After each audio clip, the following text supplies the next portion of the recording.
अहमदपूर येथे बौद्ध धम्म परिषदेचे आयोजन। खासदार सुधाकर श्रंगारे यांनी दिली सदिच्छा भेट। रविवार दिनांक 24 डिसेंबर रोजी अहमदपूर येथे बौद्ध धम्म परिषदेचे आयोजन करण्यात आले होते। या प्रसंगी खासदार सुधाकर श्रंगारे यांनी भिक्खू, भंते, बौद्ध उपासक उपासिका यांची सदिच्छा भेट घेतली।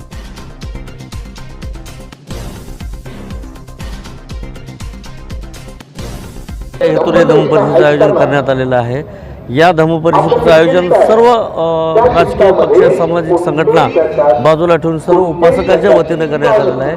मोठ्या प्रमाणात आवाहन करण्यात आहे, मोठ्या प्रमाणात सर्वांनी स्वकष्टाने मेहनत लावलेली आहे आणि या धम्म परिषदेचं आयोजन केलेलं आहे। या धम्म परिषदेला श्रीलंकेहून भंतेजी आलेले आहेत, दिल्लीहून भंतेजी आलेले आहेत, शेगावहून आले आहेत, महाराष्ट्रातल्या कानाकोपऱ्यातून भंतेजी आले आहेत आणि त्यांनी या ठिकाणी धम्मदेशना दिलेली आहे। लोकांना आवाहन केल्याप्रमाणे लोकांनी या धम्म परिषदेला प्रतिसाद दिलेला आहे। निश्चित या भंतेजीने दिलेल्या धम्मदेशनेतून निश्चितच धम्माचा आस्वाद घेऊन जातील आणि धम्म वाढीसाठी सगळे लोक काम करतील अशी अपेक्षा आहे।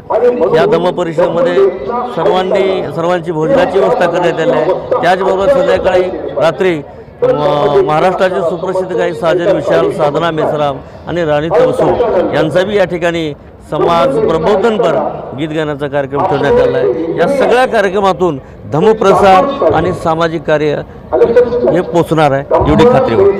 जय भीम, नमो बुद्धाय।